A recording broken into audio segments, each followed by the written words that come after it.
Hello, and welcome to day 2 of the Nourish Your Body Challenge. I am so excited for today. We have a really great menu lined up with overnight oats, the strawberry salmon salad, and then the balsamic chicken.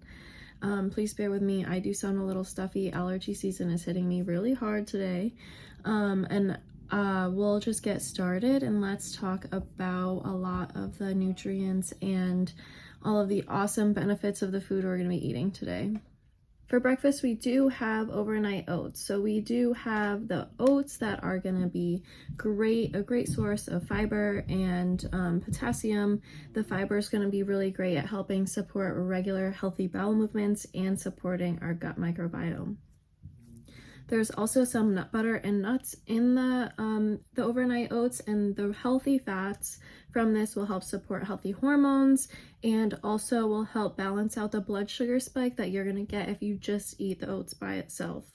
And that's why I normally recommend not eating just oatmeal or a high carb breakfast, because you're going to get the high blood sugar spike and then you're going to feel hungry sooner and you're going to feel a little bit less regulated throughout the day, blood sugar wise. I also added yogurt into that. So yogurt is a great source of probiotics. We did have some yogurt yesterday for breakfast, but I decided to add it in today because it also makes the overnight oats a little bit creamier, and then we're going to get those healthy probiotics to support our gut microbiome that way. For lunch, we're going to do the strawberry salmon salad, and then I had you do a head of romaine lettuce and then some chopped up arugula in that salad as well. The reason why I like adding arugula is because it's a very nutritive lettuce, and it's not just, there's more than just the water content there, and so it's also very bitter. So what that means is that it's going to stimulate our digestion and help support the release of our stomach acid, and then also the release of our digestive enzymes, which are both going to help break down our food even more. The quinoa is a really great source of protein, iron, and potassium. Potassium is really important because it helps balance out the sodium levels in our body, and the balance between sodium and potassium in our body is really great at helping regulate our blood pressure. The reason why a lot of Americans have such high blood pressure is because we are only getting, not only, but we're getting a lot of sodium and not enough potassium.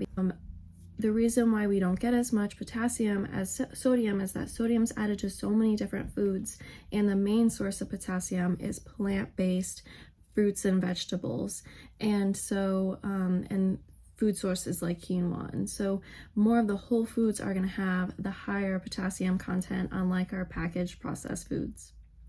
And then yesterday we did talk about the salmon and the healthy benefits from that from our dinner, so that applies here as well.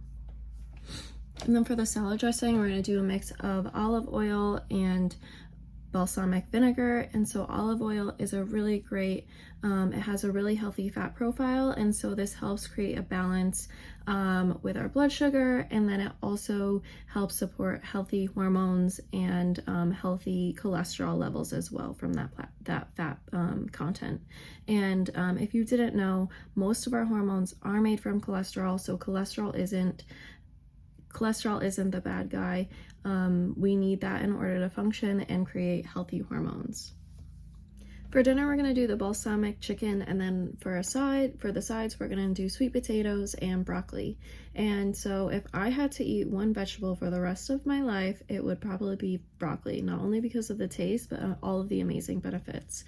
So broccoli contains many different nutrients, including vitamin C, vitamin B5. There's also a ton of calcium D-glucarate and quercetin and sulforaphane, and these are really great micronutrients for detoxification pathways and getting rid of toxins in our body overall. And so calcium D-glucarate, it attaches to toxins in our intestines and helps excrete them throughout our bowel movements. And then quercetin is really great at antihistamine reactions, but it's also involved in phase 2 detoxification in our liver. And this helps get rid of toxins, pollutants, and medications, and a lot of the different processes that our liver goes through. And so one thing that many people don't realize about broccoli is that There's something called sulforaphane in it that is involved in all of these reactions, and sometimes by cooking it, it's not always activated. The cooking process deactivates this molecule, and so some ways that you can activate it before you cook it so it's present when you eat it and you get the healthy, amazing benefits of it is by chopping it up and letting it sit for a little while, or using some mustard powder and sprinkling it on before you cook it, because then that will help activate the sulforaphane. If you've never heard of this book, this is literally one of my favorite books on this topic. It's called How Not to Die by Michael Greger. He's an MD, and he talks about all the amazing benefits of some fruits and vegetables, and cruciferous vegetables is one of the main chapters that he discusses, and broccoli is a cruciferous vegetable, and so he goes into a little bit more detail about that if you're interested and you want to learn more. Last food we're going to be talking about is sweet potatoes. Sweet potatoes are really good at helping support our blood sugar because of the fiber content. There is about 4 grams of fiber depending on the size of your sweet potato. Usually this is around in the medium sized sweet potatoes. And then it's also a really great source of potassium, vitamin A, and vitamin C. So with the potassium, it's really great at helping support your blood sugar, or your blood pressure, sorry. And the vitamin C and the antioxidant effect from that is also really great at helping support your blood sugar, your blood pressure as well. I really hope you are all enjoying this challenge so far. I've been having a great time. I hope you have too. Please let me know in the Instagram group chat how this is going for you. And of course, send me pictures of your meals. I'd love to see them. And any questions that you have, just pop it in the chat and I would love to answer them. All right, I will see you again tomorrow.